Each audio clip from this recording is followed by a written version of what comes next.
la capacité du stade? C'est dans son entièreté ou comment ça se passe? Alors, lui, il a fait une scène un peu particulière. Il a une scène qui est sectorisée. Il n'a pas une scène centrale. Donc, on aura plus de... Alors, la capacité normale, c'est 80 000 spectateurs. Lui, il en aura un peu plus. Parce qu'en fait, il y a des gens qui seront plus que 80 000. Forcément. Parce qu'en fait, il y aura beaucoup de gens en fosse. Donc, ça sera autour de, je pense, potentiellement un peu plus de 80 000. Donc voilà, ce sera pour le concert de Fally. Plus de 80 000, vous l'avez bien entendu, hein. Je n'ai pas fait quoi que ce soit. Du coup, lui, il connaît mieux les stades. Parce que chez nous, on dit les stades les modulables, ils enlèvent des chaises et tout. C'est vrai, alors ils enlèvent des sièges, pourquoi? Parce qu'en fait, il y a l'arrivée des spectateurs en fosse. Ils enlèvent pas mal de sièges aux 4 coins du stade pour l'arrivée des spectateurs. C'est juste ça, est-ce que c'est pour réduire les stades? Non, c'est pas du tout pour réduire la capacité du stade, ça c'est vraiment pour pouvoir permettre aux spectateurs d'accéder à la fosse. Voilà, donc c'est vraiment une configuration différente. Mais voilà, en tout cas la capacité totale du stade pour un autre événement, pas qu'un concert, c'est 80 000. Et pour les concerts, on peut augmenter un peu plus la capacité. Donc pour Fally, vous avez augmenté? C'est ça, exactement. Ok, tous les 2 jours, hein. Comment? Ah oui, bah oui. Moi, je voudrais que vous me montrez les loges de Fally. C'est où c'est? Alors la loge de Fally, elle est en face. Là, pour l'instant, on est dans l'une des loges de Fally Ipupa. Je pense que ça va être pour le staff. Ici, là, on est. C'est pour ça qu'ils vont commencer à mettre un canapé. Sûrement qu'ils vont mettre, en fonction des artistes, ils vont mettre aussi de la moquette, une salle de maquillage, etc. Fais à la Fally Ipupa.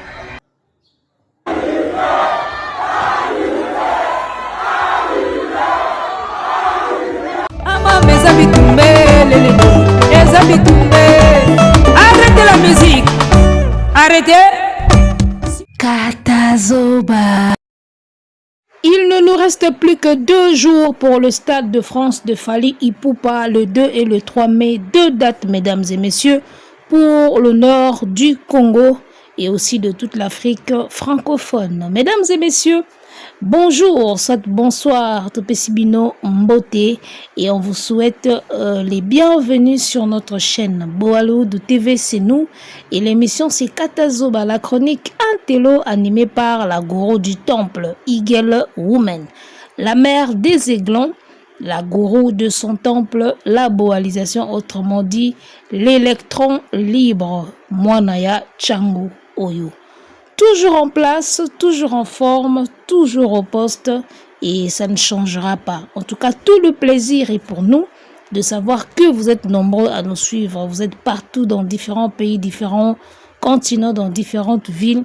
Ça nous fait énormément plaisir de le savoir. En tout cas, restons toujours ensemble et il n'y aura vraiment pas de soucis.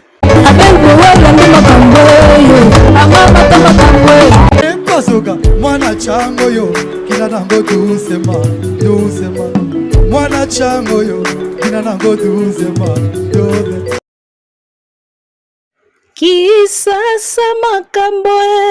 kisasa makambo Brazzaville makambo bolambilo kumunanga nenzungwa bololo bokombi ndeko nanga na kombo ya mbanzi mama kini makambo braza makambo baloba makambo likolo ya makambo eloba ve na biso bozi na makambo mikolo oyo makambo likolo ya makambo na ebisayo nzambe na bomoi héritier wata toto rino ya tembe yango Fally Ipupa na héritier wata elo mo ba to sala biso awa kala mingi tawa na monika na internet kandi to monaka poste moko ya héritier wata en encourageant le Stade de France de Fally TV zalaga radio te torino ya tembe Watanabe akomi nini akomi le Stade de France s'apprête à vivre le passage d'une vraie star, fierté de notre pays et de tout un continent, l'aigle Fally Ipupa.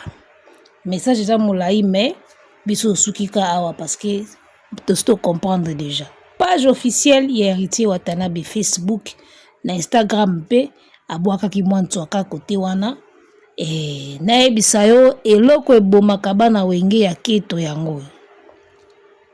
parce que bana wenge to ana bana wenge ya keto o ba komisa esprit wenge est égal à keto na bana wenge o ba comprena. Alors Fally Ipupa peut répondre wata bokanisa te ke wata tikalaki na soni. Aigle peut répondre Aigle répondre nini Héritier Watanabe alobi neti na film. Bon, après ça on doit s'enfermer en studio pour pondre un hit. Voilà, je crois que c'est bien ça. Hey, wata à soutenir ya bikala mingi Stade de France ezo ya Mbastar ya solo. Aigle pas zongisi abi. Après ça, on va s'enfermer au studio pour to bimisa un hit. Yaya, siko tunanga nini mbote pe alalaka te, mbote pe akomi elo moko. Mbote pe akomi Fally Ipupa X Héritier Wata, le duo que personne n'attendait est en route. Mbote muta komi angongate, le duo que personne n'attendait est en route. Le duo Héritier Watanabe Fally Ipupa. En tout cas, après ba force autoti komona, après publication ya Watana réponse ya Fally, d'après ce que Fally a écrit en commentaire, on peut comprendre que ils vont vraiment s'enfermer au studio pour nous préparer un hit. Hit is a tube, to benga tube hit. C'est-à-dire que nzembo moko osoki bimi, vous aurez du mal à vous en passer. Yango ba benga hit. Si vous voulez ka pena ki Héritier Watanabe Aigle Fally Ipupa na studio. Toza siko yoniki Fally Ipupa Aigle na lelanga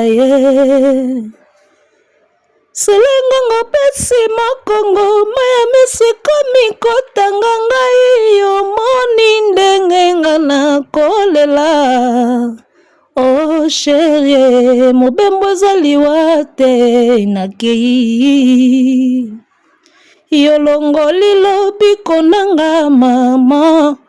Yo bendi nzoto tie distance nikide. Linga otikelanga souvenir. Pona bosana teke nazalaka na bebe nanga. Kombo nikide ngawa yo se bolingwa sincère. Oh, ngano likambo te.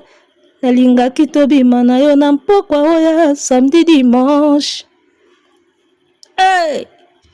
Liloba lilobi bakulutu, lilobi banganga. Yoniki Yawe rasone igwe na lelanga douceur moko watacha na nzembo nikide oyo fera okokango te. Ozo comprendre? Douceur watacha mélancolie watakotisa na nzembo nikide fera kokoka mélancolie wana te. Ya chubaka kaka. Ozo mona c'est-à-dire que eloko kimisaka fere na wenge muzika maison mère ezaka ba douceur na ba mélancolie ya wata. Tant kaka mwana maya ye faire sentir kaka bibo petio ngana leki na puissance ya voix. Mais ye ana ba mayele na ba technique moko na ba mélancolie moko azo beta wana. Et ça la ki batu ba remarquer ngate. So na umeli awa soni oya komonana. Ozo mona ndenga tambolaka mwana maya kompona penda ke so na umeli pembe na wata. Soni ya omona po wata lia feri na ba mélancolie. Ozo mona kote ko mata kote ko chuba fera likakai. Me wata sikwa asaka ko mata na ye amataka na ndengi na ya mati pe po akenda na biso pena ya wera sonoza linda yokotana tima ya watu vanda na kiti ya bokonze.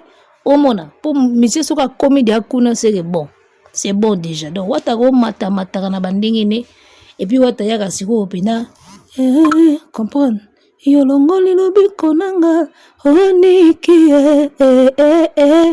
wata kitaka bon siko mona bova ya tala ga likoloka soka talisika likolo azokende kaka comprendre ye mélancolie et ye baka ete aye baka mélancolie te Yamona banzembo ne ekoma na okaka tantôt plus tôt.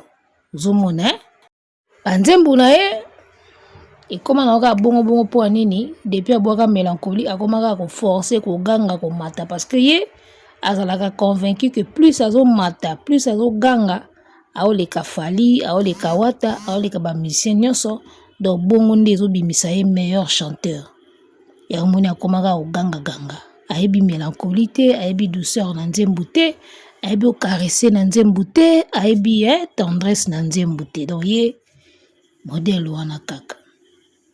Examen na sali bakangi nga na malaria po malade nange bandaki ke comprendre ngai on dirait balingaki nga na maske tango maske longwe libale mwangani moto nalingaka yeyo.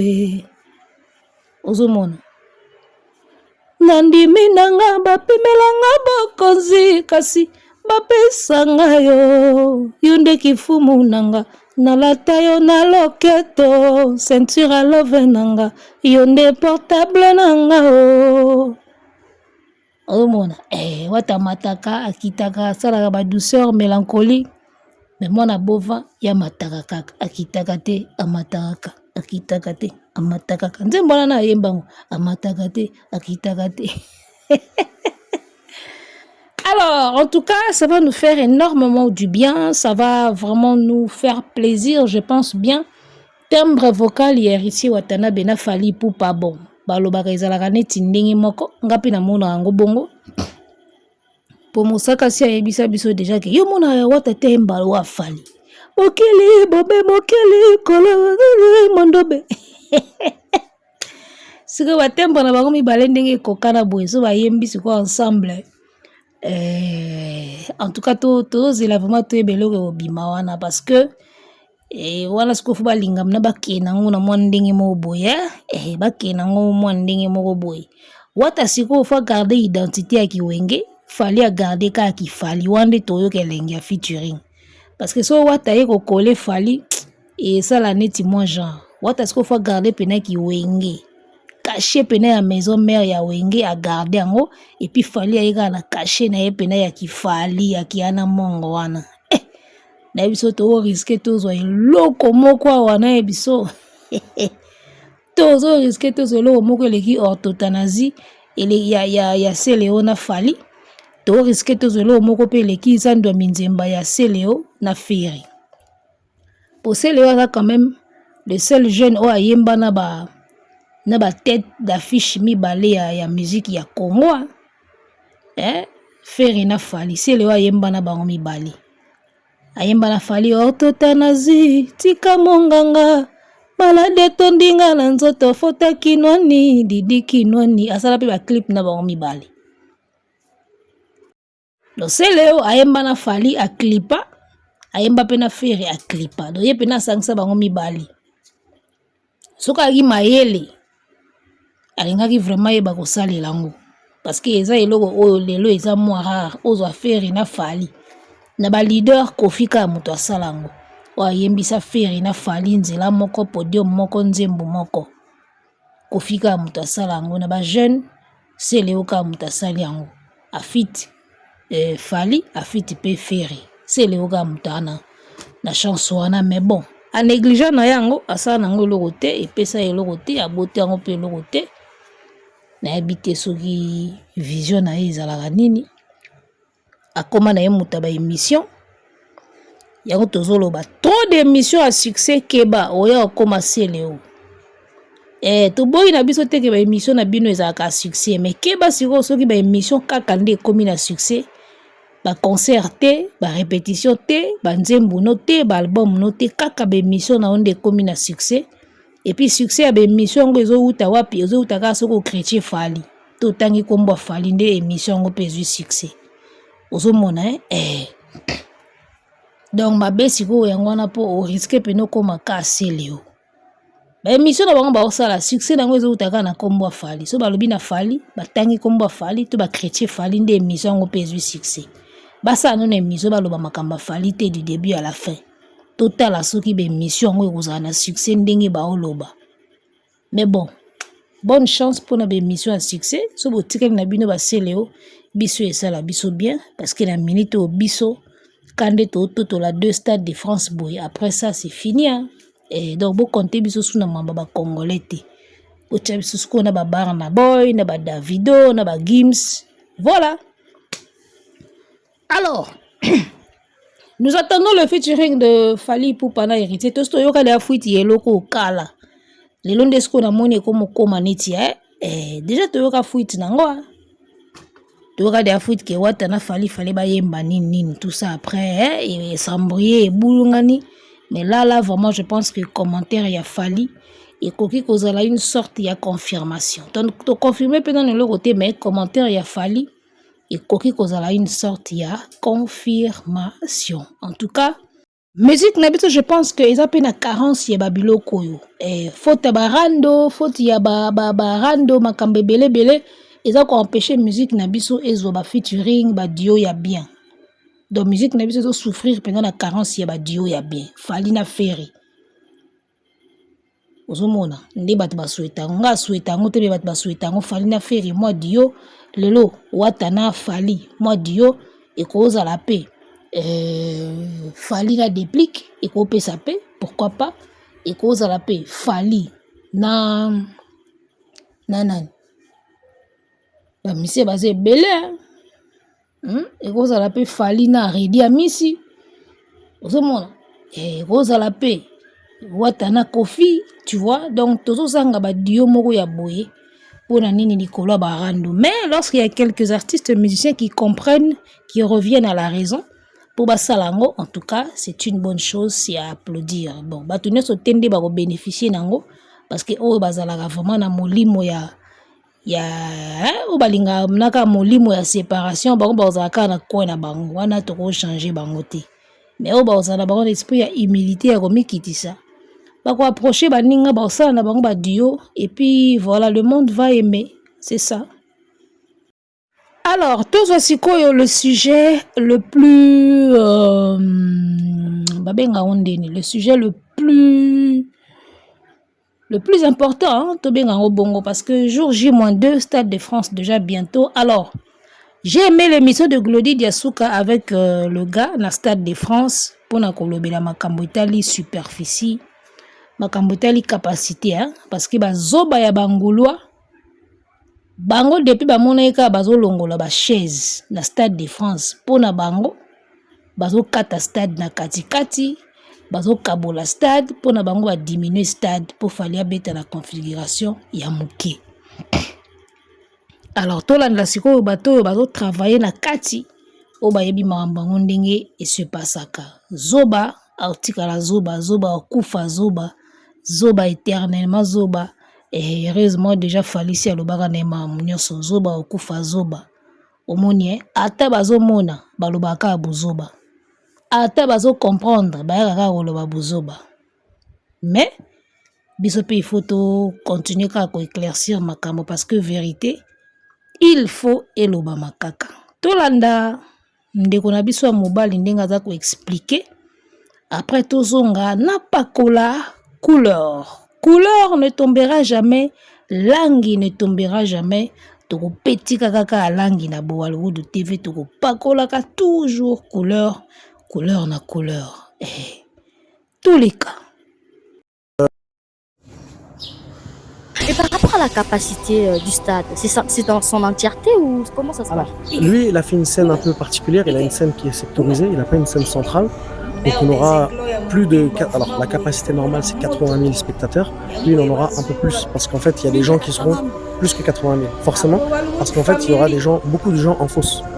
Donc ça sera autour de, je pense, potentiellement un peu plus de 80 000. Donc voilà, ce sera pour le concert de Fally. Plus de 80 000, vous l'avez bien entendu, hein? Je n'ai pas fait quoi que ce soit. Du coup, lui, il connaît mieux les stades. Parce que chez nous, on dit les stades modulables, ils enlèvent des chaises et tout. C'est vrai, alors ils enlèvent des sièges, pourquoi? Parce qu'en fait, il y a l'arrivée des spectateurs en fosse. Okay. Ils enlèvent pas mal de sièges aux 4 coins du stade pour l'arrivée des spectateurs. C'est juste ça, est-ce que c'est pour réduire les stades? Non, c'est pas du tout pour réduire la capacité du stade, ça c'est vraiment pour pouvoir permettre aux spectateurs d'accéder à la fosse. Voilà, donc c'est vraiment une configuration différente. Mais voilà. En tout cas, la capacité totale du stade pour un autre événement, pas qu'un concert, c'est 80 000. Et pour les concerts, on peut augmenter un peu plus la capacité. Donc, pour Fali, vous l'avez augmenté. C'est ça, exactement. Ok, tous les 2 jours. Hein. Comment... Ah oui, bah oui. Voilà. Sikoyo, tout petit couleur. Ndeko mobali, ba poser une question par rapport à capacité à stade à lobby boye. Parce qu'il y a zolo banali français, to limbola na mangala. Batuni motuna par rapport à la capacité à Stade de France au fali à Robeta, ndeko mobali à lobby boye. Stade de France au tomonaka. Capacité nango normal pour na ba événement mususu ezalaka 80 000. Mais pour na ba concert ezalaka un peu plus parce que ba ménageaka espace wana na modèle na style concert. Ndenge match ebetaka kuna ndenge moko ekozala concert te. Match na concert eza événement moko te, donc ekobetama na format moko te ya espace. Donc ndenge ba modulaka Stade de France ezalaka te pour ba coiffer ba place. To ba longola ba place, c'est juste pour permettre na batu ba kota. De ba kiti mususu elongwaka par rapport ya ekoteli ya batu nde batu ba kokotela balongoli ba kiti pour batu ba kotela. Et puis pour na kopesa force moi espace moko ya bien batu bazala wana basepela na concert bien. Alobi lisusu boye fali ipupa akotia podium na katikati te ye configuration na ye eza un peu spécial.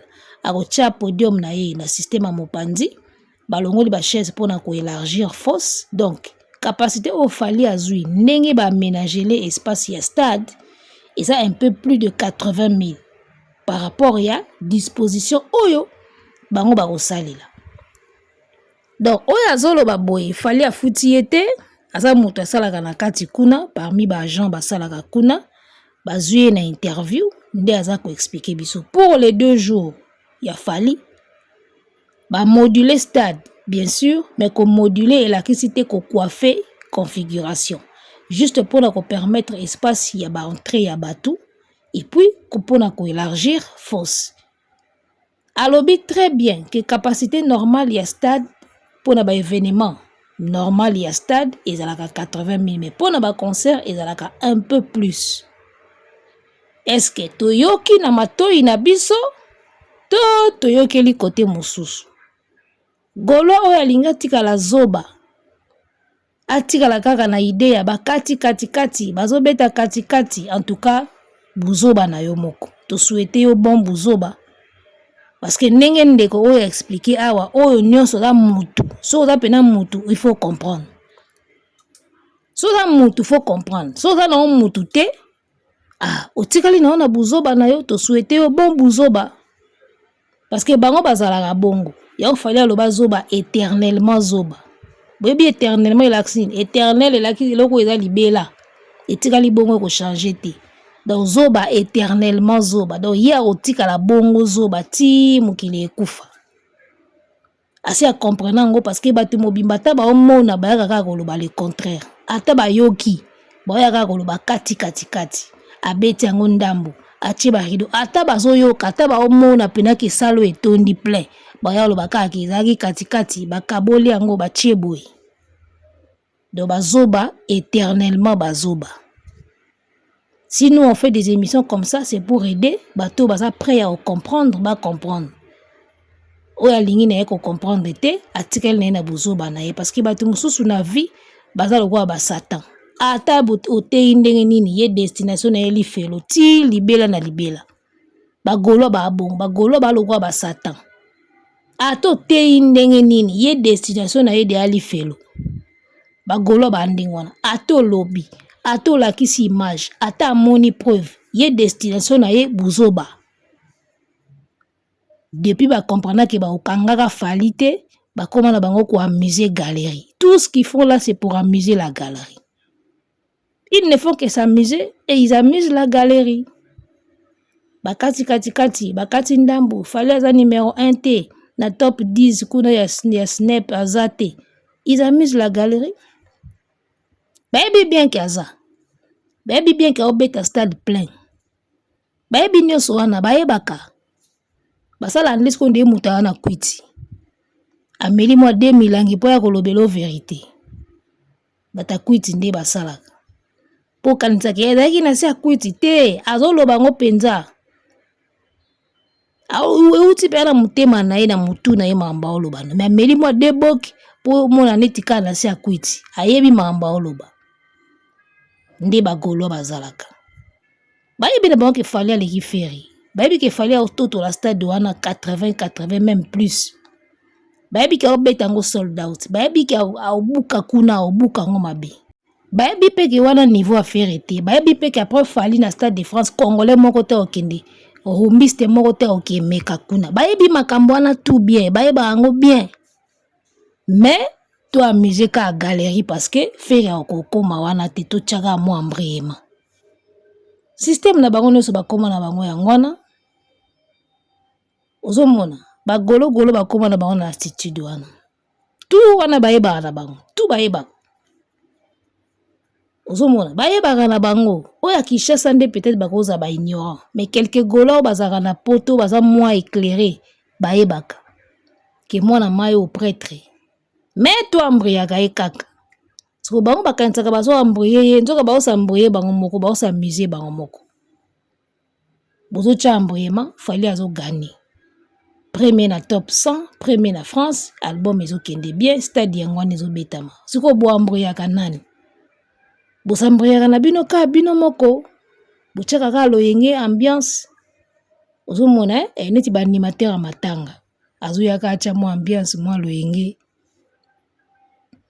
après sili bapanzani bagolo bakoma na ba animateur ya matanga. Donc voilà, j'espère que on a les éclaircissements sur la capacité. Fali après la capacité maximale, il va faire plus de 80 même d'ailleurs. Donc vous avez 80 et vous avez même plus par rapport à la disposition. Il y a espace na yendenge baza ko aménager yango ba libérer ba kiti fausse fungwami et voilà. En tout cas, il suffit kaka uta la vidéo oyo. Bozota l'espace yango ndenge eza. Bon mon espace wana fausse. Nete so bon mon atala. Tel espace wana nyo sa fausse nde ba fungoli yango. Donc place wana tu ya pembe wana espace ya pembe wana nde place fausse batu ba ozala. Yeah. Mais ou ata 10 fois encore arena ya feriti. Nalo ba mambo ya lukuta te. Espace wana sa pembe bomona wana ba filmaki wana. Pembe wana so bomona fausse batu ba ozala wana. Vous imaginez un peu? On atteint 5 fois, ce qui 8 fois encore arena ferri. Mais c'est grandiose les gars, ça va être mortel. Hein? Donc et t'arrêtes ni espace plat ou on a pembe na bomona des fausses bazo aménager en wana podium côté bati ba mabende wana je crois ba monter podium et puis le reste on a ne se batu ba otonda wana ndeba fourmi feri banga fali na ebisayo après stade de France o banga na yo fali mbala moko banga na yo fali lokwa so bandi na force continuer kaka ti senga ye featuring bwaka ye libanga na nzembo ou bien salela ye ga nzembo mobimba oyembi ka fali o comprendre usaleli nzembo obwaki ye libanga po sengi ye featuring uzomona obengisi ye pe invité na basalo obeta après accord arena wana donc banga na yo mwana mbali o après stade de France parce que niveau oyo azokoma nango ya sous niveau na bino te les gars tout le makambo ndenge nini plein oyo bokomona awa jour wana bokokuya makali kali na bandako somba likaya ba mungu acha na ndako bosombela feri likaya buya mungu bosa blague te somba demi carton ya kisalaki ndeki cha na ndako soki mati akati mwa ndambo kalingi soka kotumba kai soka osala sauce ye kaka na huile na nini soki na ikola makala ka boye ndeti ba Kongo balingaka obeti onka likola makala boye tumbi voilà nyoso ya makamu. Donc voilà un peu ce qu'on voulait vous annoncer. Le featuring de Fali et Héritier Watanabe, je pense qu'il est comme déjà Nanzela. Et le Stade de France, Fali va faire plus de 80 000 déjà. Ndenge te yoki yango awa. Faut c'est là mon makasi. Donc faut soana na bisao. so tondisa ta katikati ya fosse wana to pe so Stade de France obetaka katikati ya fosse wana ba monsieur congolais belé ba kokoya makali mais fallait le faire. Voilà. Mpasoka mwana chango yo kina nango doucement mwana chango yo kina nango doucement kina nango doucement balikole kina nango doucement Mpasoka mwana chango yo kina nango doucement mwana chango yo kina nango doucement